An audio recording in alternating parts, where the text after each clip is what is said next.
Salut toi! C'est parti pour l'update lecture de l'hiver. Sur ces 3 mois d'hiver, j'ai lu 30 livres, graphiques compris, pour un total de 10 264 pages lues. Comme l'update lecture précédent, comme ces vidéos me prennent énormément de temps à tourner, j'ai rarement le temps de tout tourner en une seule fois, donc il y a des grosses chances que je change inopinément de tenue en plein milieu de la vidéo, ça voudra dire qu'on a changé de jour. Et je vais commencer par les graphiques. Les graphiques, j'ai pas les livres avec moi, donc normalement je vais te mettre ici, je pense, l'image du livre.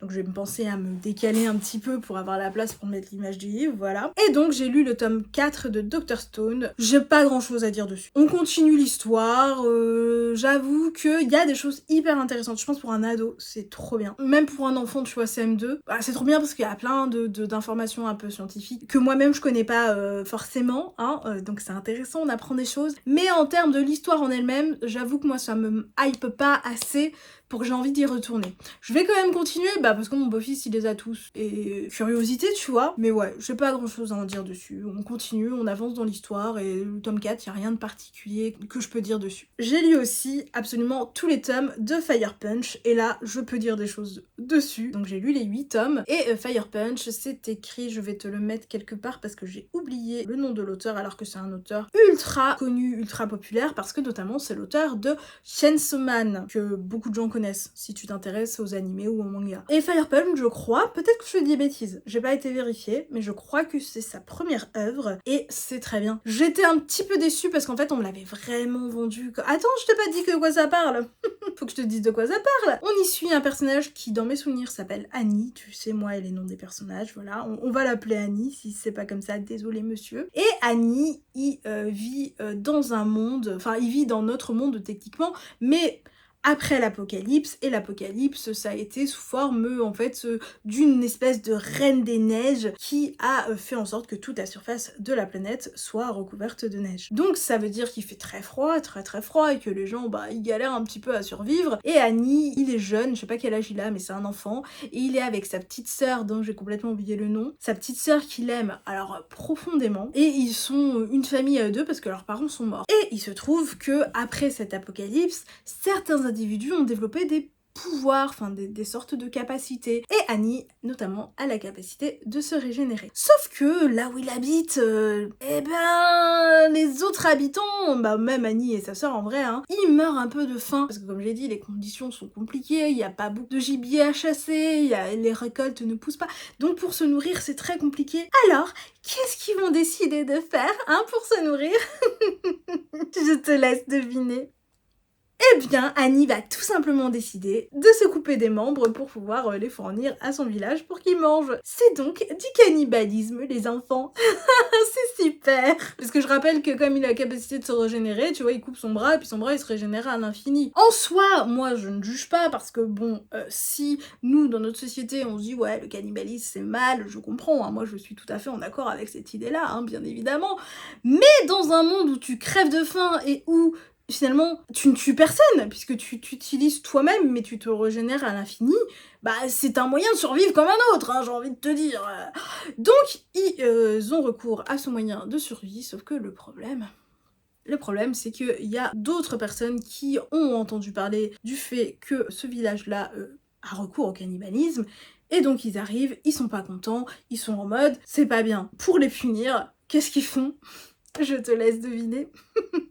Bien évidemment, ils les crament. Voilà, tous autant qu'ils sont, ils les crament. Sauf que le feu en question, c'est une des capacités d'un des mecs, et ce feu-là a la propriété d'être un feu qui brûle jusqu'à ce que la personne sur laquelle il était utilisé crève. Tu vois le problème du truc? C'est que Annie, il a la capacité de se régénérer à l'infini. Donc en fait, il crame, il se régénère. Super! Et donc c'est le début de Fire Punch, puisqu'on y suit Annie, qui est un être qui souffre constamment, puisque il est recouvert de flammes qui se régénèrent à l'infini, donc c'est un mec tout fait de flammes. Mon résumé était très très long, mais je sais pas comment te résumer le truc autrement que ça. Et qu'est-ce que j'en ai pensé? J'ai vraiment beaucoup aimé, mais comme je te disais, j'étais un tout petit peu déçue, tout simplement parce qu'on me l'avait vraiment vendu comme quelque chose d'incroyable, et que c'était super, et qu'en plus, le tome 1, moi j'étais, ouais, c'est vraiment incroyable. Vraiment, le tome 1, j'étais hypée. Enfin, vraiment, je me suis dit, waouh,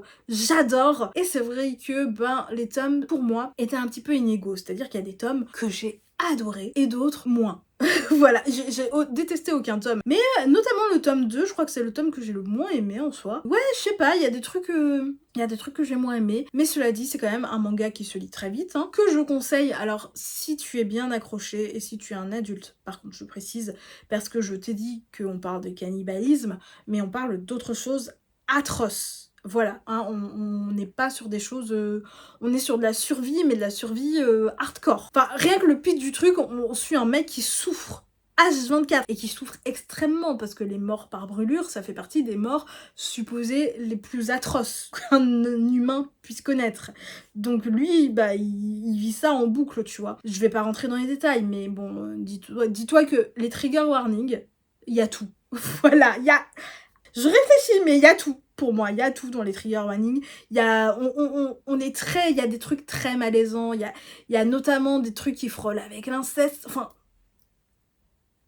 il y a tous les trigger warnings que tu veux, donc surtout pas les enfants. Voilà, même les ados, je ne conseille pas. Voilà, tout simplement, hein, on se protège. Mais sinon, si tu es un adulte et que tu as le cœur bien accroché, c'est vraiment hyper intéressant. Enfin, plein de réflexions, c'est très intéressant. Moi, le bémol que j'ai, c'est que j'en voulais plus. Voilà, j'en voulais plus. J'ai trouvé que très facilement, tu me faisais 16 tomes, j'étais dedans. Tu vois, j'étais dedans. La fin est très poétique, enfin, j'ai trouvé. Ouais, c'est bien Fire Punch. Je me remets au centre de l'image, enfin plus ou moins, je sais pas exactement si je suis au centre ou pas, mais on va dire que oui, pour te parler des one-shots que j'ai découverts lors de ces 3 derniers mois. Ça a été la saison des one-shots, hein, j'en ai lu énormément, j'ai... Phew, beaucoup de one-shots. On va commencer avec Cendrillon est morte, écrit par Kaylin Byron et aux éditions de Saxus. Et on va commencer probablement avec la lecture que j'ai le moins aimée de tout l'hiver. Enfin, je pense. Je n'ai pas vraiment fait un classement, mais tu vas comprendre que... Je suis fâchée contre ce livre très fort. Le pitch du livre avait tout pour me plaire, c'est-à-dire que je le trouve incroyable, c'est-à-dire qu'on est dans un monde dans lequel l'histoire de Cendrillon, c'est genre la Bible, tu vois. Enfin, je te cite la Bible, mais enfin n'importe quel livre sacré, tu vois. C'est un livre sacré, l'histoire de Cendrillon. Et ça justifie absolument toutes les atrocités qui sont faites dans ce monde-là. Au nom de Cendrillon, on peut faire tout et n'importe quoi. Et nous, on y suit cette meuf-là dont j'ai oublié le nom, qui a 16 ans, et en fait, à 16 ans, toutes les jeunes filles sont invitées à un bal pour pouvoir éventuellement se marier, sauf que, bien sûr, c'est pas un monde fifou, et elles ont pas le choix. C'est-à-dire que c'est les hommes qui les choisissent, et elles ne sont là que pour disposer. Voilà, bien évidemment, un monde formidable. La madame qu'on suit, elle est pas d'accord avec ce truc-là, tout simplement parce qu'elle, elle est amoureuse d'une autre fille, et elle a pas le droit d'être avec cette fille, puisqu'elle doit forcément se marier avec un monsieur... et éventuellement un très vieux monsieur, tu vois, parce qu'il y a pas de limite. Le pitch, j'adore. Voilà, tu me dis ça, je suis là, ok, tu m'as eu, je veux te lire, livre. Sauf que j'ai lu le livre et... Oh, rien qui va. Voilà. Alors le problème numéro 1, c'est le personnage qui pour moi n'a pas de cohérence. Le personnage pour moi ne peut pas exister dans le monde dans lequel il est. En fait, pour moi, l'autrice, elle a écrit un personnage qui pourrait parfaitement exister dans notre monde à nous, mais pas dans le sien. Dans le sens où elle a 16 ans et elle se rebelle. En fait, elle remet absolument tout en question tout le temps et elle trouve que c'est pas normal. Mais c'est la seule. C'est la seule à trouver que c'est pas normal, à trop remettre en question et à risquer sa vie juste pour dire « Ouais, non, je suis pas d'accord ». Sauf qu'elle n'a aucune... Il y a aucun événement dans sa vie qui justifie qu'elle puisse s'indigner autant sans savoir qu'il a pu exister un monde autre que le sien. Je sais pas comment... Voilà, sachant que, à la limite, tu me ferais le même personnage beaucoup plus âgé, peut-être que j'y croirais, là, à son âge. Surtout qu'elle-même, dans ses événements personnels, de sa vie personnelle, elle a pas vécu un truc qui... Enfin, pour moi, ce personnage ne peut pas exister tel qu'il est écrit. En dehors de ça, la plume est pas ouf, c'est très simple. L'intrigue en elle-même, je t'ai dit, le pitch, il est génial. Finalement, l'histoire va dans des choses vues et revues. Enfin, alors on pouvait faire quelque chose de merveilleux avec cette histoire. Bien évidemment, dans l'intrigue, il y a plein de fois où il y a des choses pas cohérentes, notamment dans la chance arrogante qu'elle a, parce que il y a plein de fois où pour moi elle crève. Voilà, pour moi elle crève. Et pas du tout. Parce que bien sûr c'est le personnage principal, donc elle va pas crever. Ah non, pour moi ça passe pas du tout. Ça passe pas du tout. Et je suis énervée contre ce livre parce que quand t'as une idée comme ça, quand l'autrice, son idée c'est pépite, et pourquoi tu me prends un personnage qui ne peut pas exister? Je suis énervée, désolée. Cendrillon est morte. Bon, franchement, enfin toi ça va peut-être te plaire, hein, c'est... Mais alors moi... Enfin, je me serais bien passée de cette lecture, tu vois. Ensuite, j'ai découvert Dents de soie, mais je l'ai découvert en livre audio, donc je ne l'ai pas en papier. Donc je vais te mettre ici. Dents de soie, c'est écrit par Maëlle de Sarre, et je crois que c'est aux éditions Slalom. On suit d'un côté Devin, qui est ce qu'on appelle un sanguin. C'est un vampire, mais on l'appelle un sanguin. C'est un vampire édenté. Voilà, c'est un peu le comble pour un vampire, tout simplement parce qu'il a fait une grosse bêtise, Devin, mais on sait pas trop ce que c'est, mais en tout cas, il a pas été très gentil. Et donc il est édenté, et en plus il est destiné à être envoyé en prison. D'un autre côté, on suit Nelly, qui est une fée. C'est la meilleure de toutes les fées, enfin en tout cas du moins elle le pense, hein, parce que elle a pas... Enfin disons qu'elle n'a pas beaucoup de modestie. Sauf que le jour où elle est censée être assignée à son poste qu'elle va devoir occuper toute sa vie, on l'envoie chez les fées des dents. Sauf que les fées des dents, si tu veux, c'est un peu le bas du panier des fées, tu vois, alors qu'elle, elle était persuadée qu'elle allait être une fée marraine qui, pour le coup, c'est le haut du haut du haut du haut des fées. Donc elle est pas contente, elle a la rage, Devin a la rage, ils ont tous les deux une rage dedans.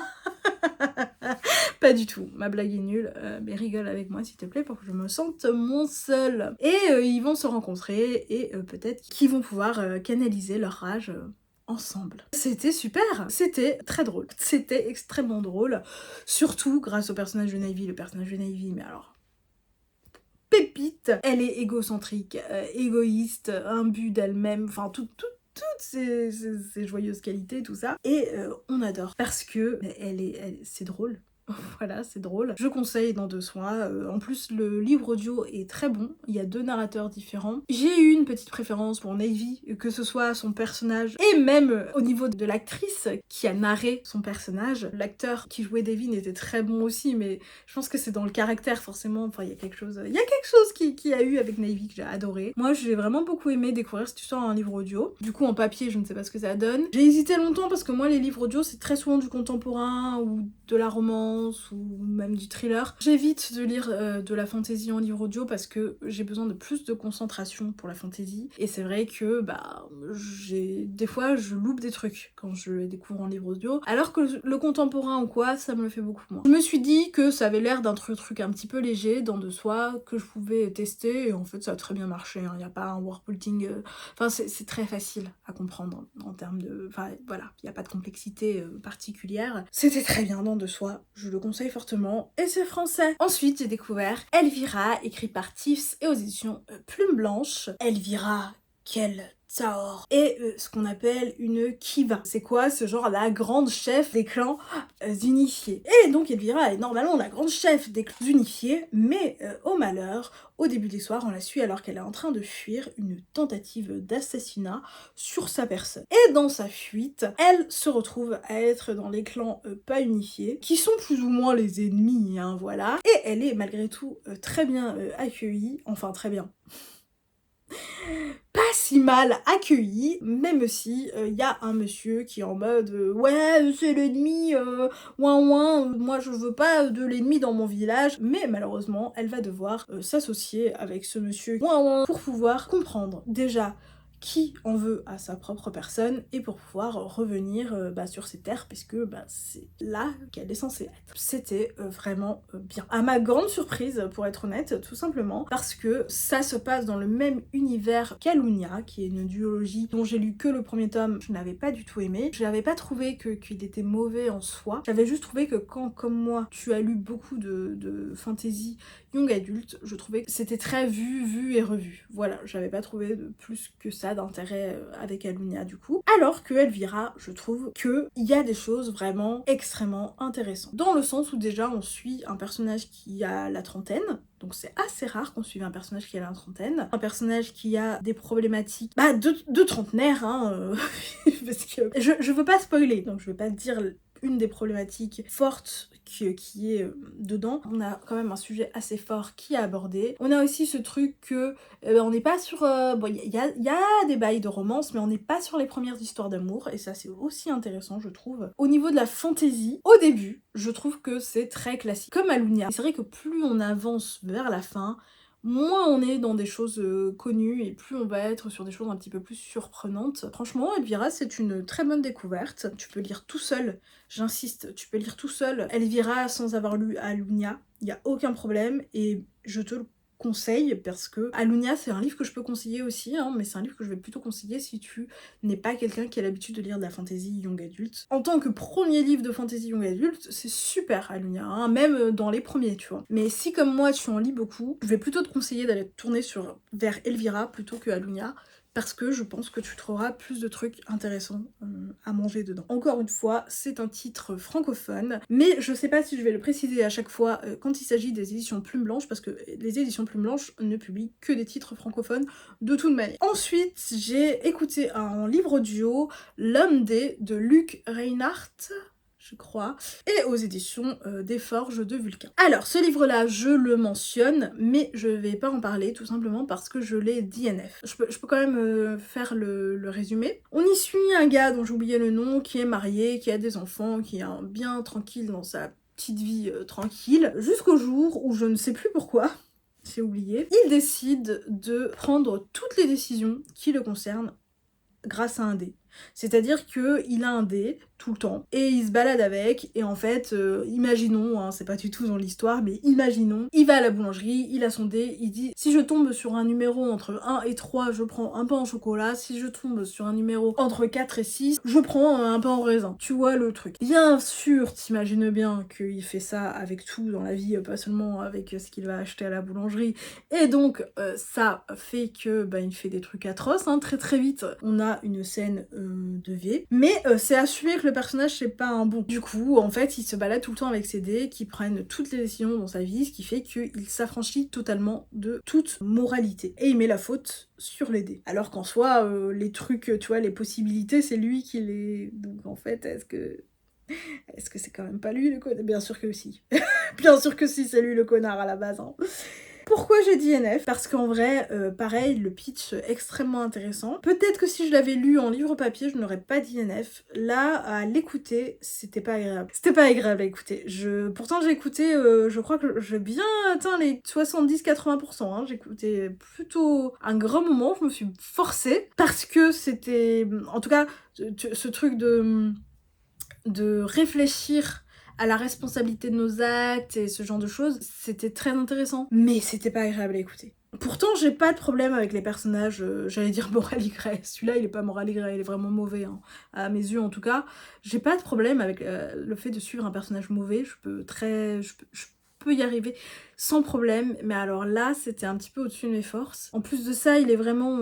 En fait, comme on le suit lui, et que il a pas de moralité, ça fait qu'il y a des choses qui sont dites... Ah, notamment sur les violences faites aux femmes, là. On est sur un niveau de truc... Voilà. D'ailleurs, j'ai eu un petit problème parce que j'ai eu l'impression à un moment donné quand même que, notamment un des personnages féminins qui se fait agresser, j'ai eu l'impression que c'était ok pour elle. Et en même temps, comme on est dans sa tête, je sais pas si c'était ok pour elle ou c'est ce que le mec pense. Tu vois la complexité? J'ai pas trop réussi à trancher, donc ça m'a un peu dérangée parce que si c'est le mec qui pense ça, c'est ok, parce qu'on le sait, qu'on suit un connard. Si c'est pas le cas, bon, on n'est pas sur... voilà. Mais ouais, ça m'a embêtée parce que les Forges de Vulcain, c'est une édition que j'aime beaucoup. Globalement, j'aime quasiment tous les textes qu'ils ont publiés. Et je crois que c'est ma seule exception. Et en soi, je l'ai pas détesté, hein. Je trouve que c'est un texte très qualitatif, mais pas agréable à écouter. Et je mets pas en cause le narrateur, hein, parce que des fois les livres audio, vraiment les narrateurs, moi j'aime pas, ça passe pas. Là c'est pas le cas, c'est moi, j'avais pas envie d'écouter ce livre. Tout simplement, donc je l'ai dit NF. Ensuite, j'ai lu L'incivilité des fantômes, écrit par Rivers Solomon, et aux éditions, encore une fois, des Forges de Vulcain. On y suit Aster, qui est une jeune assistante d'un médecin sur un vaisseau dans l'espace, puisqu'on est dans un futur dans lequel la Terre n'est plus habitable, et donc du coup, les anciens habitants de la Terre, du moins on le suppose, je crois que c'est jamais dit explicitement parlant, sont tous réunis dans un vaisseau, et c'est là où ils habitent à présent. Et l'organisation de ce vaisseau est faite de façon très très discriminatoire, puisque oh, quelle surprise! Les personnes noires sont toutes plus ou moins réduites aussi en esclavage dans ce vaisseau. En tout cas, elles ont les tâches les plus pénibles, elles sont dans les ailes de vaisseau, on va dire, les moins agréables, enfin, et puis elles ont des couvre-feux. Enfin, tu vois, tu imagines bien le truc. Aster est elle-même noire, donc elle est dans ces conditions-là, sauf qu'elle a un petit privilège qui est que, en tant qu'assistante du médecin, elle est plus ou moins protégée parce que le médecin, lui, c'est un homme blanc, et lui a des grands privilèges, et il est attaché à Aster parce qu'elle est très douée, et donc il lui fournit un petit peu ces privilèges-là, et nous, on suit la vie d'Aster dans ce vaisseau. C'était très agréable de relire de la science-fiction qui se passe dans l'espace, parce qu'il faut savoir que je suis une lectrice de l'imaginaire, oui, mais c'est vrai que je lis quand même beaucoup plus de fantasy que de science-fiction. Ça ne veut pas dire que j'aime moins la science-fiction, c'est que souvent la science-fiction, je trouve que c'est très froid dans l'écriture, et c'est vrai que moi j'aime bien les petites plumes un petit peu poétiques, et donc ça faisait longtemps que j'en avais pas relu, et j'étais très contente d'en relire avec celui-ci. Déjà, c'est pas complexe du tout, c'est vraiment très simple, c'est pas très gros, il n'y a pas plusieurs tomes, et c'est intéressant à suivre, notamment parce que le personnage d'Aster est pas un personnage qu'on a forcément l'habitude de suivre. Elle est antipathique, et je pense que on peut ne pas l'aimer du tout, parce que c'est vraiment pas le personnage auquel on va s'attacher le plus facilement. Moi, j'ai quand même réussi à m'attacher à elle, et c'est surtout que j'ai trouvé que c'était un personnage très vrai, comme tous les autres personnages qui l'entourent. C'est-à-dire que c'est pas des personnages qui sont forcément cohérents dans leur tête, mais qui sont très palpables, tu vois. Tu sais que dans la vraie vie, il y a des gens, notamment des gens avec une neuroatypie, qui peuvent partir dans des excès, parfois. Et là, on retrouve des personnages un petit peu comme ça. Alors pas Aster, parce qu'elle est très carrée, voilà, on va dire. Ouais, moi, ça m'a vraiment plu de découvrir L'incivilité des fantômes, qui est le deuxième texte de Rivers Solomon que je découvre. Et elle en a pas écrit des masses, et j'ai envie de découvrir tout ce qu'elle a pu écrire. Et une très bonne découverte avec L'incivilité des fantômes, si tu aimes un tant soit peu la science-fiction, ou bien si tu as envie de débuter, parce que je trouve que c'est très simple pour débuter en science-fiction, je recommande. Ensuite, j'ai découvert Opale des Abysses, écrit par Massény, et c'est le premier livre des éditions Maillège. Rokia est une lycéenne qui un jour va dans la foire de sa ville, et elle va remporter en jouant à un jeu, j'ai oublié combien le jeu, mais je crois que c'est un truc où tu tires sur les ballons, enfin un truc comme ça. Et elle va y remporter un prix, et le prix en question, c'est une méduse. Ne donnez pas des animaux aux gens, hein, c'est pas bien. C'est pas un cadeau, les animaux, on donne pas des...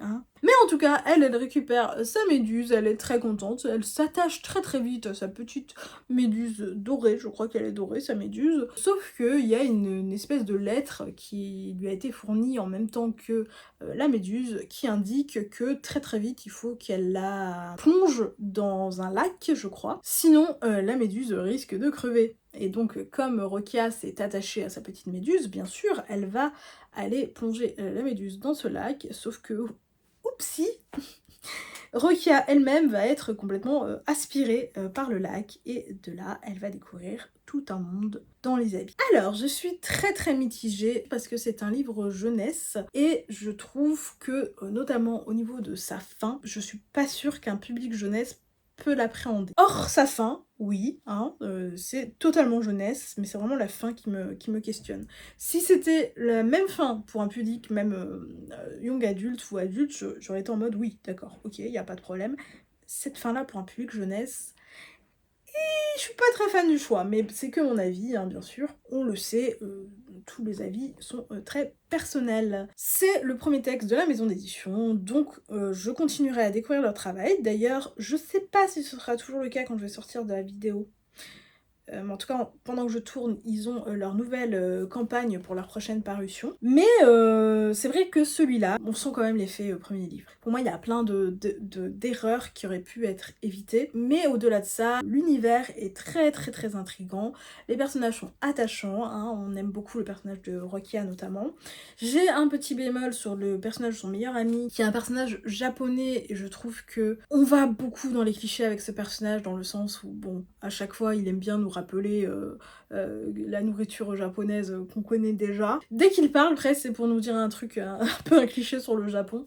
J'exagère, hein, mais on est limite là-dedans. Donc oui, un petit bémol à ce niveau-là, mais sinon, bon, les personnages sont globalement attachants. L'univers est vraiment cool, hein, vraiment ce truc, il y a plein de choses qui sont hyper intéressantes, mais le gros bémol que je vais avoir dessus, et là où je t'explique qu'on voit l'effet premier livre, c'est que je trouve que ça va trop vite. C'est très court, il se passe beaucoup de choses, et pourtant je me suis ennuyée parce qu'en fait, bon déjà je trouve qu'il y avait un peu un manque de show don't tell, mais surtout je trouve qu'on est très en dehors des émotions, très en dehors du ressenti des personnages. Enfin je sais pas, moi ça m'a créé une distance au niveau du texte, j'aurais voulu que ce soit plus long. Voilà, j'aurais voulu que ce soit plus long, mais en me racontant la même histoire, hein, en fait, l'intrigue, pour moi, très bonne longueur d'intrigue, mais on est, à mes yeux, en dehors des émotions, et c'est ça qui manque. Pour moi, en tout cas, on est sur un livre de moins de 200 pages, moi tu me mets le double, sans problème, j'étais dedans. Un petit bémol, mais par contre, un livre qui prend des risques, et ça on aime, on adore même. Pour ce côté-là, je peux quand même recommander sur le fait qu'on prend des risques, mais je sais pas si je le recommanderais vraiment à public jeunesse par contre. Allez, 14-15 ans, juste à cause de la fin, je conseillerais pas spécialement avant. Sans la fin, ça pouvait très bien être lu par un public qui a 10 ans, tu vois. Donc je suis un petit peu embêtée sur à qui je conseille ce livre. Si t'es un adulte qui, comme moi, aime la jeunesse, par contre, oui, juste pour le côté prise de risque, ça vaut le coup. Ensuite, on enchaîne avec La petite boutique de sortilèges, écrit par Sarah Belders et aux éditions Brajlon. C'est une cozy fantasy dans laquelle on suit Kayla, qui est une bibliothécaire, sauf que au début de l'histoire, sa bibliothèque, enfin la bibliothèque dans laquelle elle travaille, est en train de prendre feu. Donc au lieu de penser à sauver sa vie dans un premier temps, elle rassemble plein de livres de sortilèges, sa plante sentiente qui est une plante qui parle, mais qui n'a pas de bouche mais qui parle, et tous les deux s'enfuit avec les livres sur une petite île sur laquelle Kayla a habité quand elle était enfant. Et là-bas, ils décident de s'installer et d'ouvrir une boutique de sortilèges clandestine, parce qu'en fait ils ont pas le droit, tu vois, parce que en fait dans ce monde-là, t'as des livres de sortilèges, mais ils sont réservés aux mages, et d'autres ils ont pas le droit de lire les livres de sortilèges, et Kayla c'est pas une mage.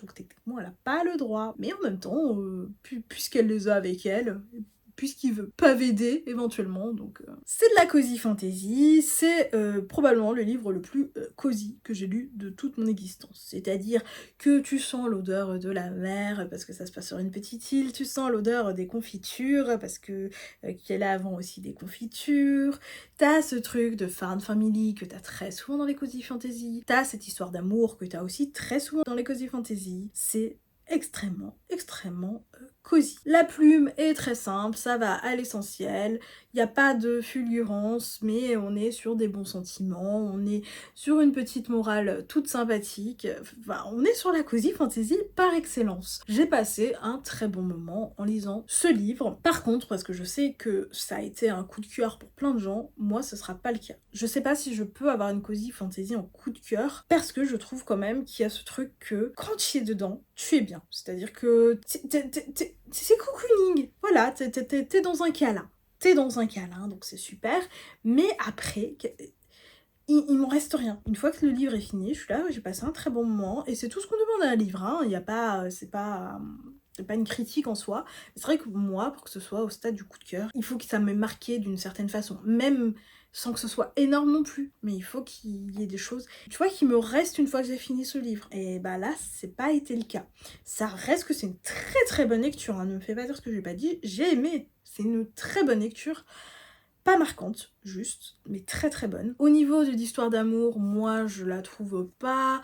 Alors je la trouve très mignonne, hein, très très mignonne, le monsieur Green Flag, il y a aucun problème, à part qu'il a tendance à s'introduire chez les gens et à réparer des choses alors qu'on lui a rien demandé, mais à part ça, il est très très Green Flag. Mais c'est vrai que j'ai du mal à comprendre pourquoi il est amoureux de la madame qui est très antipathique au début. Avec lui en tout cas. Elle, je comprends pourquoi. Dans l'autre sens, je comprends un petit peu moins. Alors on essaye de nous expliquer que... Enfin, je vais pas te dire c'est quoi l'explication, mais on essaye de nous balancer une explication comme ça. Moi, il me convient pas l'explication. Je suis là, ouais, mais... Aujourd'hui, là... c'était une connasse un petit peu au début, là. Enfin, admets, quoi. Enfin, bref. Après, ça fonctionne quand même, parce que bon, des fois, dans la vraie vie, les histoires d'amour sont pas non plus... On comprend pas toujours, tu sais, des fois, tes potes, ils tombent amoureux, et toi, t'es là, pourquoi ? Des fois tu comprends pourquoi le mec il est tombé amoureux de ta pote, mais ta pote tu comprends pas pourquoi, même elle essaie de t'expliquer, t'es là, ah, je sais pas. Donc bon, je passe, y a aucun problème, c'est juste moi, mon ressenti. Non, j'ai pas grand chose à dire de plus, c'est cosy. Voilà, c'est très cosy. Si t'as un coup de mou, je te conseille très fort de lire La Petite Boutique des Sortilèges parce que ça va te faire un gros câlin. Ensuite, on passe à Résistance, écrit par Samira Ahmed et aux éditions Big Bang. C'est une dystopie dans laquelle on suit Layla, qui est une lycéenne. À la base, c'est une lycéenne comme les autres, hein, de 17 ans. Sauf que, à un moment, il y a un président qui a été élu et le président, il a déclaré que les musulmans, bah peut-être qu'il fallait leur enlever certains droits. Et peut-être que petit à petit, il fallait jusqu'à aller les emprisonner et les rassembler dans un camp. Je pense que ça peut te rappeler une certaine période de l'histoire. Et donc nous, on suit Layla qui est musulmane et donc elle est envoyée dans ces camps. J'ai trouvé que c'était un livre très très intéressant à mettre dans les mains des ados. Moi en tant qu'adulte, c'est vrai que ça m'a... Enfin, ça m'a pas marqué parce que la plume est très simple, c'est très ado, typiquement, c'est pas un reproche, parce que c'est le but, hein, c'est vraiment pas un reproche. Quand des fois je vais te dire qu'un livre est très ado ou trop jeunesse ou quoi, c'est pas du tout un point négatif, c'est juste pour moi, avec ma sensibilité à moi d'adulte, finalement, donc je ne suis pas la cible de ces livres-là. Des fois, il y a certains livres qui vont quand même me parler et que je vais adorer, et des fois, ça va moins le faire. Et lui, il fait partie de la deuxième catégorie. Reste que je trouve vraiment, pour un ado, moi je le mettrais sans problème dans les mains de n'importe quel ado, parce que ça fait très livre qui parle de la Seconde Guerre mondiale, mais avec une autre population qui a été visée que les juifs, et de nos jours, tu vois, ce serait, qu'est-ce qui se serait peut-être passé dans les camps si on avait des téléphones portables, les réseaux sociaux, internet, tout ça, tu vois. Donc ça reste très intéressant, mais c'est vrai que très ado. Voilà, très très ado. Et bah écoute, moi ça m'a... J'ai pas retrouvé ce que je cherchais, enfin, j'ai pas forcément retrouvé ce que j'allais chercher moi, et c'est pas grave, parce que je pense que par contre, si toi tu t'attends à ce que ce soit une lecture qui est très simple dans ce qui est proposé, et que ce soit en termes de plumes, et que ce soit en termes des personnages qu'on suit, et que ce soit en termes de l'intrigue elle-même, ben écoute, c'est là-dedans. Et c'est glaçant juste d'imaginer un monde comme ça, hein, c'est vraiment glaçant. Voilà, objectivement intéressant, mais moi, c'est pas un livre qui me marque. Ensuite, on va parler de Rosas et Dragons, écrit par Yelena et aux éditions Slalom, même si ici, c'est la version bibliocoffre que tu vois. On suit Karl qui a 17 ans, je crois, un truc comme ça, en tout cas il est jeune, et lui, tout ce qu'il a toujours voulu dans sa vie, c'est de suivre les traces de son papa et d'être vitraliste. Et il vit dans un monde où chaque être humain a un petit dragon qui lui est attaché, enfin je dis un petit dragon, en fait chaque être humain a juste un dragon, et Karl, lui, il a un petit dragon. Justement, Karl, il a un petit dragon tout rose, tout mimi, qui s'appelle Brodevert, surnommé Brody, qui est toute mignonne, et le problème, c'est qu'on se moque souvent de lui parce que la plupart des gens, ils ont un dragon du genre qui leur correspond. Karl est un garçon et son dragon est une femelle, et bah c'est rare dans ce monde-là. Du coup, il est sujet à moquerie à cause de ça. Et pour couronner le tout, il veut être vitraliste, sauf qu'il est maladroit. Donc t'imagines encore une fois que c'est encore une raison pour que ses collègues, ses potes dans son école se foutent de lui, hein. Et Karl veut quand même prouver qu'il va réussir à être le vitraliste qu'il a toujours rêvé d'être. C'est encore une cozy fantasy. Pareil, en hiver, j'avais envie de lire des cozy fantasy. Je sais que beaucoup de gens vont plutôt les lire en automne, mais moi, c'était cet hiver. hein, mon moment cosy. Je l'ai préféré, je crois, à la petite boutique des sortilèges parce que les messages m'ont plus parlé, bien que c'est des messages que je... Enfin voilà, on est ensemble, Yelena, tu vois, je pense pareil qu'elle depuis longtemps, tu vois, donc elle m'a rien appris à aucun moment où je me suis dit « Oh, waouh !» Mais c'est normal parce que c'est pas destiné à moi à la base, hein, c'est de la cozy fantasy jeunesse, donc c'est plutôt pour les ados. Et c'est très bien, je trouve, pour les ados qui puissent avoir ce genre de valeurs qui leur est proposé. Et en dehors de ça, bien évidemment, l'intrigue m'a plu, il y a un petit peu un côté un peu policier, bon, c'était très léger, mais bon, c'était sympathique à suivre. Dans le côté enquête, il y a aussi un espèce de truc un peu fantaisiste et c'est cool. Les personnages, donc bien sûr le personnage de Carl, le personnage de Brody qui est une drama queen, et ça on aime, on adore. Et il y a aussi le personnage, je veux pas te dire qui parce qu'elle apparaît pas forcément tout de suite, mais on a un troisième personnage qui est très intéressant aussi, que j'ai beaucoup aimé suivre. Je trouve que c'est un livre excellent, Rosace et Dragon, voilà, je vais même dire le mot, c'est un livre excellent pour moi. Encore une fois, par contre, c'est une cozy fantasy, probablement la meilleure que j'ai lue, peut-être avec La Maison au milieu de la mer Cérulienne, qui je sais pas si c'est considéré comme une cozy fantasy pour beaucoup de gens, mais moi je le mets totalement là-dedans. Et du coup, c'est un livre que je vais conseiller à plein de gens, plein de jeunes hein, notamment. Et du coup, comme je te l'ai dit pour la petite boutique des sortilèges, je ne suis pas sûre que c'est un livre qui va me marquer à vie. Là où je vais peut-être préférer celui-là, c'est que les personnages restent avec moi quand même. Ce qui n'est pas le cas pour les petites boutiques de sortilèges. Là, les personnages restent avec moi, que ce soit le personnage de Carl, que ce soit le personnage de Brody. Je peux y repenser encore des fois. C'est ça qui va le mettre au-dessus pour moi. Si tu aimes la cozy fantasy, je conseille très très fortement Rosace et Dragon parce que c'est excellent. Ensuite, j'ai enchaîné avec Sirem et l'oiseau maudit, écrit par Yasmine Djebel et aux éditions Rage. Une fois n'est pas coutume, j'ai oublié le nom du personnage, mais on suit cette jeune fille qui est orpheline. On dit un petit peu qu'elle est maudite et qu'il y a un peu la mort qui la suit, qu'elle est marquée par la mort, tout ce que tu veux. Et donc, elle a pas trop de chance dans sa vie. Et un jour, elle reçoit cet oiseau qui se met à parler et qui lui dit qu'elles doivent toutes les deux partir pour une quête pour que l'oiseau puisse retrouver sa forme humaine. Elle a rien demandé, mais elle va quand même essayer de suivre cette quête pour redonner forme humaine à cet oiseau, et de là elle va affronter plusieurs épreuves. Quand je te dis épreuve, ça fait un peu penser à Hunger Games, on n'est pas du tout là-dedans, on est plus dans des épreuves spirituelles, c'est pas forcément ça le terme, je sais pas. En tout cas, on n'est pas dans des combats. On va pas se battre, on va plus être sur des énigmes, ce genre de trucs, tu vois, si tu veux. C'est un jeunesse qui est très sympathique, je le conseille très fortement aux jeunes, voilà. C'est très sympathique, c'est vrai que,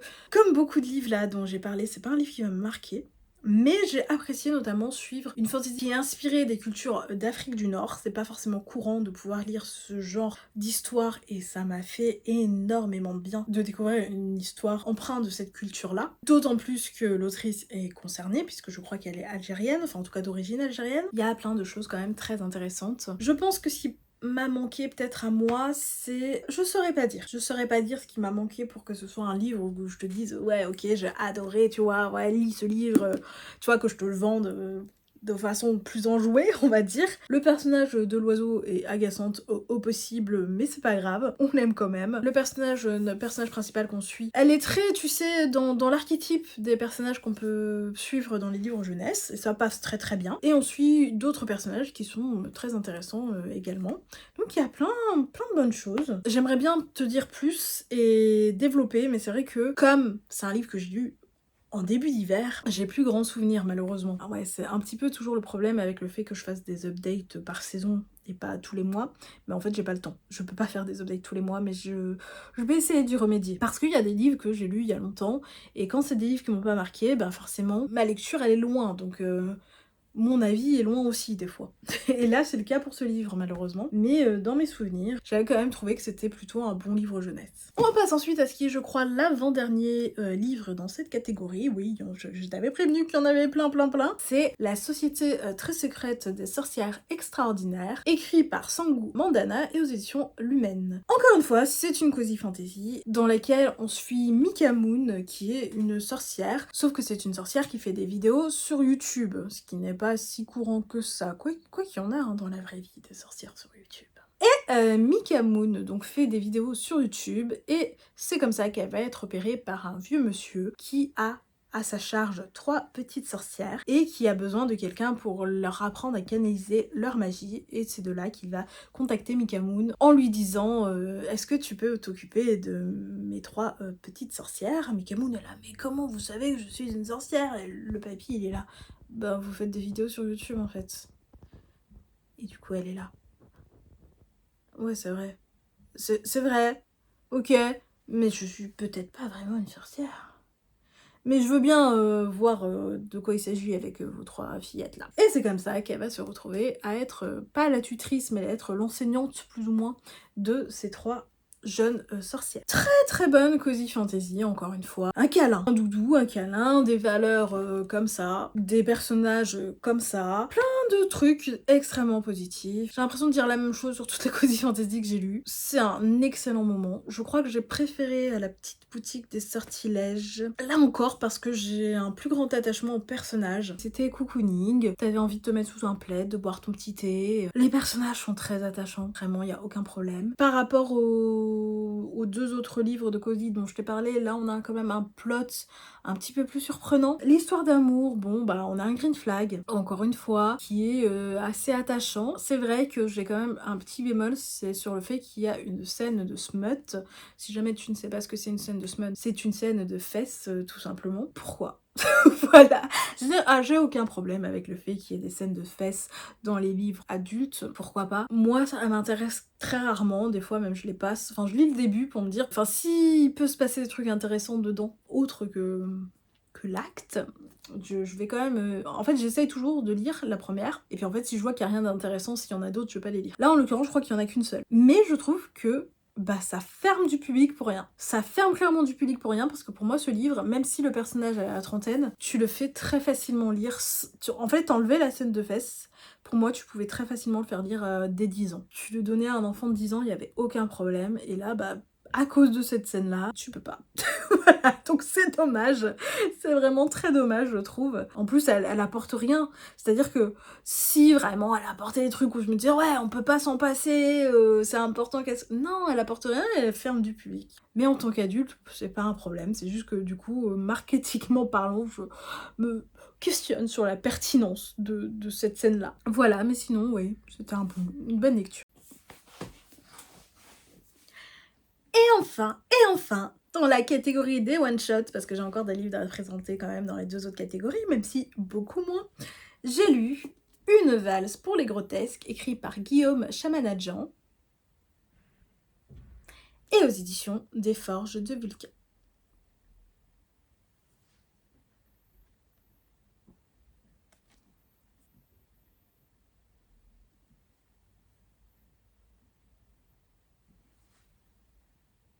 Johan est un étudiant en obstétrique et en chiroplastie, je crois que ça se dit comme ça. Et au début de l'histoire, il se fait kidnapper, voilà, tout simplement. Alors que les gens auraient pu juste demander. Non, il le kidnappe et il se fait kidnapper parce que quelqu'un a besoin de ses services de chiroplaste pour leur fils qui se trouve être un petit peu particulier. Et de là, ça va être le début des emmerdes pour Johan. C'était très bien, c'est pas pour tout le monde. Il y a des gens à qui ça va pas plaire. Clairement. Moi ça m'a plu, j'ai bien aimé les personnages qu'on suit, qui sont des personnages plutôt intéressants à suivre. J'ai bien aimé les mystères qui entourent la ville dans laquelle ils habitent, parce que c'est une ville qui est remplie de grotesques, comme le titre du livre l'indique. Et les grotesques, je vais pas te dire exactement ce que c'est dans l'œuvre, parce que on apprend à découvrir ça au fur et à mesure du texte, mais ça crée vraiment une ambiance... En fait, on est vraiment sur des mystères, tu vois, sur une ambiance. C'est pas une fantaisie où t'as de la magie à foison, même s'il y a des événements plutôt magiques qui quand même se passent. J'ai du mal à parler de ce texte parce que pareil, j'ai lu un moment et c'est vrai que c'est pas le texte le plus simple que j'ai lu. Ce qui fait que je m'en mêle un petit peu Enfin, mon cerveau s'en mêle un petit peu dans ce qu'il a à dire dessus. On est sur un livre dans lequel t'as l'art et les sciences qui sont mêlés et ça fait quelque chose d'étrange. En tout cas, voilà, avec ma façon très très nulle de te vendre ce livre-là, et en plus je te dis que c'est pas pour tout le monde, je sais pas pourquoi. Si, alors, c'est pas pour tout le monde, je pense, parce que on est très peu, je trouve, dans l'intériorité des personnages. Mais la plume est très belle. Voilà, la plume est extrêmement à la fois fluide et à la fois belle. Donc moi, ça me plaît vraiment beaucoup. Il y a de l'humour, il y a des moments qui m'ont vraiment fait sourire. Non, il y a plein de bonnes choses dans Une valse pour les grotesques et je le conseille. Et encore une fois, on est sur de la fantaisie francophone. Je crois que j'ai oublié de le préciser à chaque fois, cela dit. Oups. On passe maintenant aux sagas que j'ai découvert cette saison en lisant leur premier tome. Et pour ça, tu vois, j'ai changé de tenue parce qu'on est un nouveau jour. Le premier livre dont je vais te parler, c'est Binti, écrit par Nnedi Okorafor et aux éditions Naos. Binti fait partie du peuple Imba, qui est un peuple qui existe dans notre monde à nous, même si là on est dans le futur. Et le peuple Imba, ils sont connus pour en fait se laver avec une espèce de terre rouge. Et donc Binti, elle fait partie de ce peuple-là. Et là, dans cette histoire, il est dit que c'est un peuple qui ne voyage pas. Sauf que Binti, elle a envie d'étudier dans l'université qui est dans l'espace, qui est une très grande université. Donc Binti va à l'encontre des idéaux dans son peuple et décide, elle, d'aller voyager. Et dans le vaisseau spatial qu'elle prend pour aller se rendre à cette université, elle est tranquillement en train de se faire des copines, d'avoir quelques petits crushs et tout, de vivre sa vie d'adolescente, quand sous ses yeux, tous les nouveaux liens qu'elle s'est fait dans son vaisseau décèdent dans d'atroces souffrances puisqu'ils sont transpercés par des méduses géantes. De là, Binti est la seule survivante du vaisseau et elle va essayer de survivre face à ces méduses. Dit comme ça, on dirait une histoire de survie, mais pas tant, même s'il y a un petit peu cet aspect-là à un moment donné. C'est vraiment une histoire de compréhension entre différents peuples et culture, puisque Binti va essayer de communiquer avec les méduses et essayer d'avoir une entente avec elles. J'ai trouvé que c'était hyper bien Binti. Le seul bémol que j'ai eu, c'est que il n'y a pas vraiment de chapitre, et moi j'aime pas. Voilà, c'est vraiment du goût personnel, mais moi j'aime bien vraiment m'arrêter, avoir vraiment des séparations claires, et là c'est pas le cas. Mais en dehors de ça, j'ai trouvé que c'était assez bien parce qu'on y aborde énormément de sujets, on parle du stress post-traumatique, parce que Binti, elle a vu juste des gens avec qui elle venait de faire connaissance se faire trucider sous ses yeux, ce qui est pas tout à fait quelque chose de très agréable, donc elle est pas forcément bien, donc on parle de ça. Comme j'ai dit, on parle de compréhension entre plusieurs peuples, parce que là je te parlais des méduses, mais il n'y a pas que les méduses. On parle d'acceptation d'autres cultures, enfin bref, il y a plein de choses qui sont abordées dans ce texte-là, et moi j'ai trouvé ça hyper intéressant. J'aime de toute façon la plupart de ce qu'écrit Nnedi Okorafor, j'aime, c'est vraiment toujours des textes qui me plaisent. Et non, Binti est vraiment très bon à mes yeux. Comme toujours, elle fait de l'afrofuturisme, donc du coup on est dans le futur, mais aussi dans la fantasy, parce qu'il y a une espèce... Alors je sais pas comment te décrire, c'est très particulier le système magique, c'est un truc un petit peu mathématique. C'est un système magique basé sur les mathématiques, on va dire. Donc c'est un petit peu particulier, mais ouais, non, j'ai bien aimé. On enchaîne avec le livre qui refusait de brûler, écrit par Mark Lawrence et aux éditions Rage. On suit Livira, qui est une petite enfant toute mignonne, qui joue à la bagarre avec ses copains dans son village, quand des sabres, qui ne sont pas des épées, mais des êtres un petit peu particuliers, arrivent dans son village et massacrent tout le monde. Sauf les enfants. Donc tu te dis, ils ont été gentils, ils ont épargné les enfants. Sauf qu'ils ont épargné les enfants, pour quoi faire? Pour les enlever et éventuellement les faire travailler de force, Pas sûr que ce soit un avenir hyper enviable non plus. Et donc du coup, Livira est emmenée elle aussi, mais contrairement aux autres enfants de son groupe, elle arrive à s'enfuir. À un moment donné, t'as un espèce de passage, à un moment donné au début de l'histoire, t'as un espèce de passage où t'as plusieurs portes différentes, et en fait, si tu vas dans une des les portes où sont distés tous les enfants là, c'est un truc où t'as un peu une vie de misère, et Livira, elle arrive à s'enfuir et elle est dans la porte qui te prédestine à aller travailler dans la grande bibliothèque. Et donc du coup elle réussit à y rentrer, et donc elle travaille dans la bibliothèque, et cette bibliothèque là est une bibliothèque particulière parce que c'est une bibliothèque dans laquelle personne ne sait la taille de la bibliothèque, personne ne sait, tout le monde est incapable de savoir le contenu tellement elle est, c'est gigantesque. Et nous on suit donc Livria là-bas, et d'un autre côté on suit Evar, Evar qui est un enfant qui est enfermé dans cette bibliothèque. Il a vécu toute sa vie là, il a qu'une envie, c'est de pouvoir s'échapper. C'était super. Voilà, c'était super le livre qui refusait de brûler. Je pense que c'est pas pour tout le monde parce que c'est assez dense quand même. C'est aussi assez contemplatif par certains moments. C'est-à-dire que des fois on passe un chapitre entier sur une seule chose, mais j'ai trouvé que quand on aime lire, c'est juste forcément... Enfin, après, pas tous les livres qui se passent dans des bibliothèques sont à ce niveau-là, mais là, quand on aime lire, bah, c'est formidable d'être dans cet univers où t'es juste entouré de livres. C'est vraiment le propos du truc. En plus, il y a plein de mystères, il y a des plots twists, t'es pas prêt. J'adore les personnages aussi, hein, que ce soit Evar, que ce soit Livira. Par contre, justement au niveau des plot twists, donc du coup je ne vais pas spoiler, mais il y a un truc qui m'a fait genre être en mode what the fuck en termes de morale au niveau des plot twists on va dire. Mais j'ai beaucoup aimé, j'ai très hâte de lire la suite, je ne sais pas pourquoi je traîne à la lire parce que je la possède. Qui la plume est vraiment très belle aussi. Il y a un côté politique, il y a un propos aussi que j'ai beaucoup aimé. Ouais, franchement, j'ai passé un très bon moment avec le livre qui refusait de brûler et je le conseille très fort. Ensuite, on enchaîne avec So Let Them Burn, écrit par Camilla Cole et aux éditions Hachette Roman. On suit Faron, qui est une sainte et qui à 17 ans a libéré son île. Et toi, qu'est-ce que tu faisais à 17 ans? Je ne crois pas que tu étais une sainte et que tu as libéré ton île. Moi non plus, rassure-toi. Et donc c'est une sainte et ça l'emmerde, hein, voilà, pour dire les choses crûment, parce que elle aurait bien aimé être une adolescente comme les autres et on la comprend.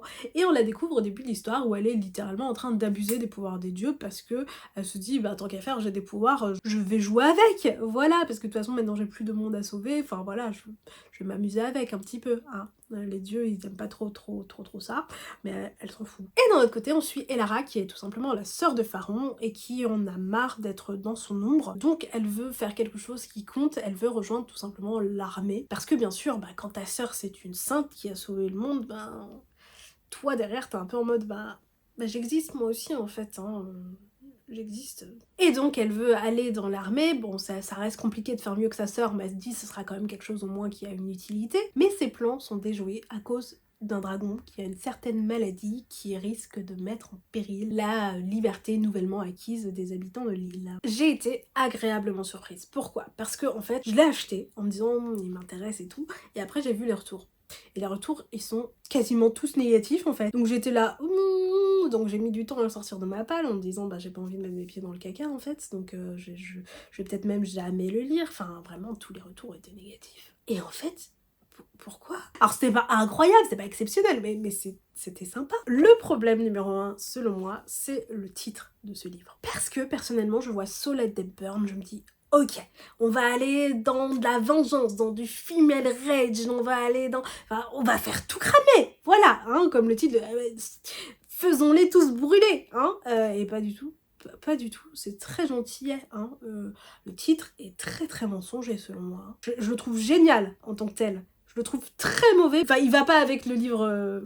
avec l'intérieur du livre. Parce qu'un titre comme ça te promet des choses. Et quand ces choses-là, bah c'est pas dedans, forcément ça déçoit. Et donc je comprends que peut-être les gens ils ont pas aimé à cause de la promesse qu'il y a eu et du coup de la déception qu'il y a eu derrière. Parce qu'effectivement, la promesse n'est pas tenue du tout avec ce titre.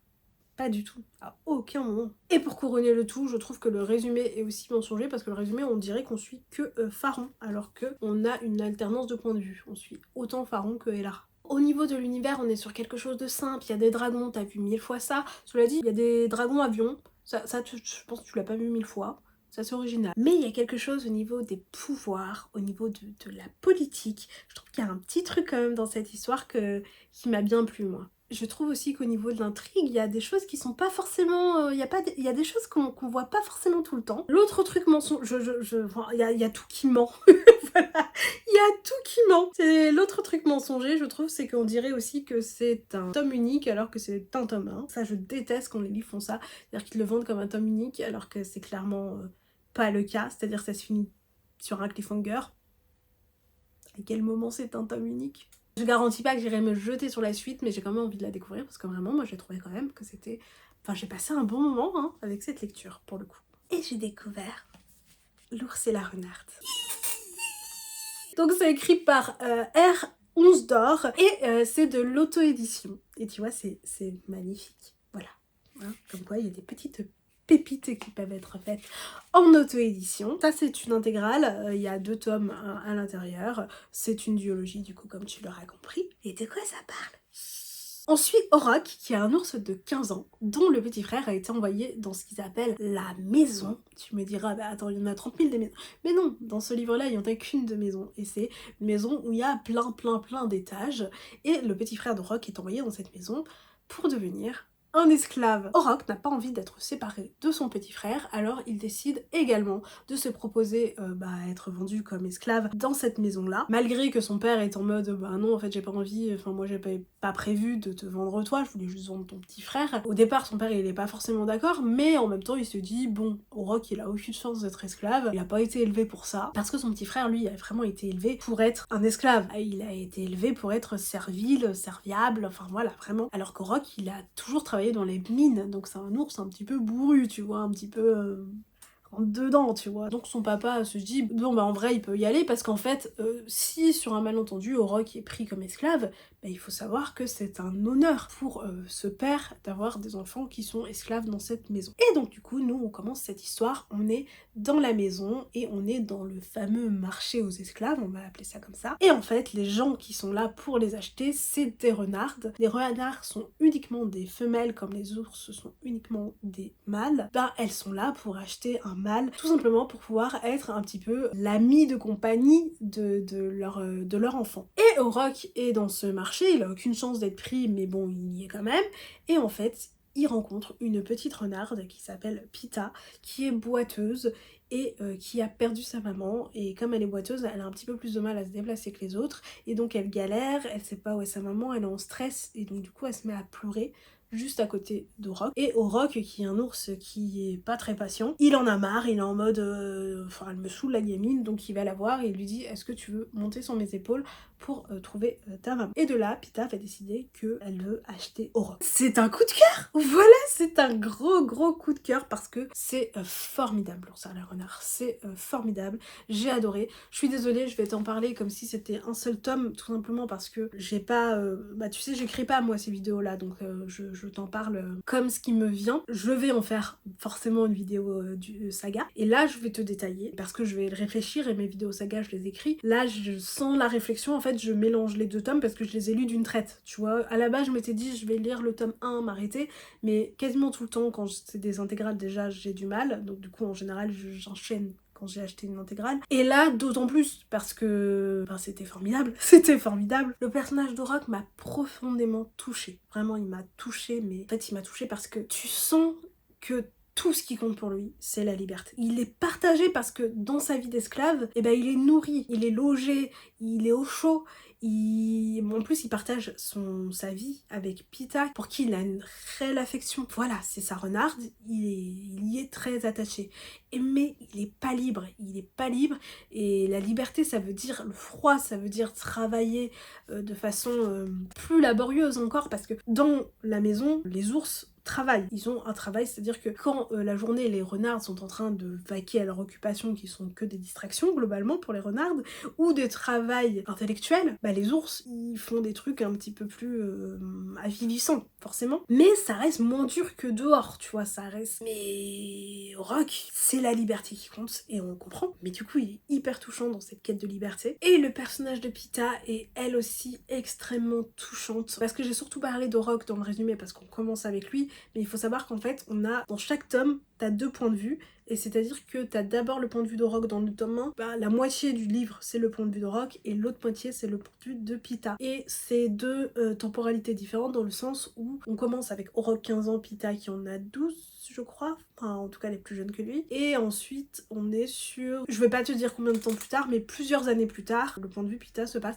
plusieurs années plus tard. Et le tome 2 c'est la même chose. Donc je t'ai parlé surtout d'Orok parce qu'on commence avec lui, mais Pita, elle est profondément attachante aussi, parce que elle est privilégiée, elle est vraiment privilégiée, mais dans un système qu'elle a pas choisi. Elle a véritablement envie de changer les choses, parce que elle aussi elle comprend que le système est pas juste, mais en même temps elle est privilégiée, et du coup elle ne se rend pas compte à quel point le système est pas juste. Tu vois ce que je veux dire? Certes elle est privilégiée, mais à cause du fait que ce soit une boiteuse, elle est moquée à cause de cet aspect-là. Elle est privilégiée par rapport aux ours, mais par rapport à sa propre classe, on va dire sociale, elle est plutôt en bas de la chaîne. Tu vois ce que je veux dire? Bref, je vais pas rentrer trop dans les détails parce que je vais faire une vidéo qui en parle à un moment donné. Mais c'est un énorme coup de cœur pour moi. Je suis amoureuse de ce livre. Je le trouve formidable, je le trouve bouleversant, je le trouve poignant, je le trouve très bien écrit. Enfin, coup de cœur pour moi. Vraiment énorme coup de cœur. Et on finit avec les suites de saga que j'ai découvert cette saison. Ce funeste destin, qui est la suite de Ce cœur empoisonné, écrit par Kaylin Bayron et aux éditions Sabran. Tu me connais dans cette catégorie des suites de saga, je ne te fais pas de résumé parce que sinon ça risquerait de spoiler le tome 1. Donc je vais juste te donner mon avis comme ça. Et en plus, comme c'est le dernier tome, puisque c'était une duologie, je vais probablement faire une vidéo dans pas longtemps. Même si j'en ai plein en retard des vidéos saga à terminer. Mais je vais tout tourner d'un coup, je pense, cet été, et du coup on n'en parle plus, et comme ça tu en auras plein à regarder. Bah écoute, ce deuxième tome, j'ai trouvé que par certains aspects c'était plus intéressant que le tome 2 et par d'autres moins. Ça n'a pas beaucoup de sens, mais en fait si tu veux, le tome 1 on était vraiment sur un truc où je trouvais que le truc le plus intéressant que ça avait, c'est tout ce côté autour de des plantes. Et je trouve que dans ce tome 2 on est moins dans ce truc là pour aller dans un truc un petit peu plus tourné sur la mythologie. Et moi j'ai bien aimé, c'est vrai, ce truc d'avoir ce clin d'œil à plusieurs personnages de la mythologie grecque. Je trouve aussi que dans ce tome 2 il y a un côté un petit peu plus family, il y a un accent mis sur l'amitié aussi. C'était déjà présent dans le tome 1, le truc de l'amitié, mais là je trouve que c'est encore plus fort. Il y a des choses assez intéressantes. Reste que pour moi, il y a la même chose que dans le tome 1, c'est-à-dire que pour moi c'est du jeunesse, pas du young adulte. Pour moi c'est pas bien marketé, parce que ça que ce soit la couverture, enfin ça fait très young adulte. Hein. Dans le visuel, ça n'en est pas parce que l'écriture très très simple. L'intrigue très très simple aussi. Les personnages, ils sont jeunes, voilà. Hein. Mais ouais, c'était une conclusion, voilà, c'était sympathique. C'est pas une saga qui m'a marqué plus que ça, mais pourquoi pas? Voilà, pourquoi pas. Et puis je trouve que par contre pour, tu vois, quelqu'un qui aurait 12-13 ans, je pense que c'est super. Mais pour moi en tant qu'adulte, voilà, c'était... Quand même, je regrette pas d'avoir découvert cette histoire-là. Contrairement à l'autre histoire de la même autrice dont j'ai parlé avant. Parce que c'est celle qui a écrit Cendrillon est mort. Cette duologie-là est sympathique, voilà, elle est plutôt sympathique. Ensuite, j'ai lu le deuxième et dernier tome des 12 d'Aristar, L'impératrice maudine, écrit par Jordan Ifueko et aux éditions Nathan. J'avais adoré le tome 1 et j'ai tout autant aimé le tome 2. Enfin, tout autant aimé, je sais pas, parce que le tome 1, il y avait quand même la découverte. Je pense que j'ai préféré le tome 1, mais j'ai adoré aussi ce tome 2. Je trouve que c'est une excellente duologie. J'encourage tout le monde à la découvrir. En fait, je trouve qu'il y a une certaine originalité, tout en étant en terrain conquis. C'est-à-dire que je trouve qu'il y a une certaine originalité dans plein de... Alors pas dans la fantaisie en elle-même. La fantaisie, l'originalité, ça va peut-être être que c'est une fantaisie inspirée des cultures d'Afrique subsaharienne notamment. En vrai, ce qui est déjà pas mal, mais en dehors de ça, la fantaisie reste assez classique. Par contre, l'intrigue en elle-même, les personnages, parce qu'on a un accent sur l'amitié, vraiment très fort, et c'est pas si souvent. Souvent je trouve que l'amour est mis au premier plan, et là c'est pas le cas, alors qu'il y a des histoires d'amour dedans. Mais c'est pas le propos déjà, et l'amitié est plus importante encore, tu vois ce que je veux dire? Ça j'ai beaucoup aimé, mais en dehors de ça, j'étais vraiment en empathie avec Tarissa, et enfin tu vois ce qu'elle doit gérer dans sa nouvelle vie, enfin voilà, j'ai adoré ce deuxième tome et j'adore la duologie globalement. Pour le coup, ça fait partie des livres, des rares livres, je pense, qui vont me marquer. La duologie dans son ensemble, pas que ce tome 2, mais vraiment trop bien. J'ai ensuite lu le deuxième tome de Magic Charlie. J'avais adoré le premier tome, vraiment. Le deuxième tome, j'ai beaucoup aimé. J'ai un petit peu moins aimé que le tome 1 parce que dans le tome 1, il y avait vraiment des trucs qui m'ont surprise très fort, que j'ai beaucoup aimé découvrir cet univers-là, tout ça. Et dans ce tome 2, l'univers tu le connais déjà, même si là on découvre des choses on va dans des endroits où on n'a pas été dans le premier tome, donc on découvre d'autres trucs hyper cool à découvrir. Mais j'ai trouvé que c'était moins surprenant quand même que le tome 1 et moins touchant. C'est-à-dire que le tome 1 était aussi très touchant. Reste que j'ai passé un excellent moment, que j'aime toujours autant le personnage de Charlie. Vraiment, je veux lui faire des câlins. Voilà, attention, ne déplace pas mes propos, le monsieur a 14 ans, voilà, hein, c'est juste, il est adorable. J'adore tous les personnages qui tournent autour de lui, tous autant qu'ils sont. Je trouve que ils sont hyper bien écrits, c'est-à-dire que ils ont une profondeur. Je trouve aussi qu'on est typiquement dans le genre d'histoire où on ne prend pas les enfants pour des teubés, c'est-à-dire que il y a plein de sujets politiques même qui sont abordés et c'est cool, voilà, c'est super. Mais c'est vrai que ouais, l'intrigue en elle-même, et puis enfin j'ai déjà explicité, j'ai moins aimé que le tome 1. J'adore quand même et donc du coup j'ai très envie de lire la suite. Malheureusement je ne l'ai pas encore et j'ai du mal à trouver en fait, c'est pour ça que je l'ai pas encore parce que sinon je l'aurais. C'est que j'ai du mal à la trouver en grand format comme ça, je la trouve que en poche et j'ai pas envie que ce soit dépareillé dans la bibliothèque, donc je veux quand même le 3e tome en grand format. Chacun ses problèmes dans la vie. Et enfin, le dernier livre dont je vais te parler, c'est le 2e tome de Nos jours brûlés, écrit par Laura Nsafou et aux éditions Albin Michel. J'avais bien aimé le tome 1 et je pense que j'ai plus aimé encore le tome 2. Alors désolée si ça t'aveugle parce qu'il brille ce tome, je le trouve très beau d'ailleurs. Parce que je trouve qu'on va encore plus dans l'horreur. Là il y a des moments où vraiment j'étais pas bien quoi, j'étais vraiment mal du côté horreur, pas forcément du côté émotionnel. L'autre truc que j'ai bien aimé, c'est que je trouve qu'on est sur un personnage qui prend des décisions, qui agit, qui n'est plus passif. Parce que dans le tome 1, je trouvais qu'elle était très passive, c'est-à-dire qu'elle entreprenait ce voyage parce que sa maman l'avait décidé, et après, tout ce qui se passait dans le voyage, elle suivait les décisions d'autres personnes, tu vois. Dans le tome 1, c'est vraiment ce que j'avais retenu. C'est pas un défaut, hein. C'est pas du tout un défaut. Je trouvais que c'était très justifié d'ailleurs par rapport à l'histoire et par rapport aussi à la personnalité d'Elika, parce que notre personnage principal s'appelle Elika. Mais dans ce tome 2, je trouve qu'elle prend beaucoup plus de décisions, on est vraiment sur un personnage qui évolue.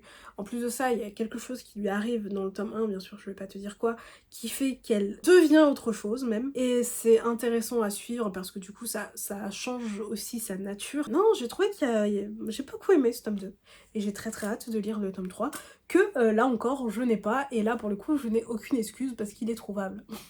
Cette vidéo est à présent terminée. Si elle t'a plu, n'hésite pas à liker, à t'abonner, à partager et à commenter. Si tu es resté jusqu'à la fin, tu peux me mettre des petits emojis piles de livres et flocons, hein, parce que c'est l'update de l'hiver, même si actuellement il fait probablement 28 degrés, parce que en réalité nous sommes plus proches de l'été que de l'hiver. N'empêche que c'est l'update de l'hiver, donc mets-moi des petits flocons si tu es resté jusqu'à la fin. En tout cas, j'espère du coup que cette vidéo t'aura plu. Je crois que je l'ai déjà dit, mais je le redis. Voilà, on le dit jamais assez. Et sur ce, des bisous!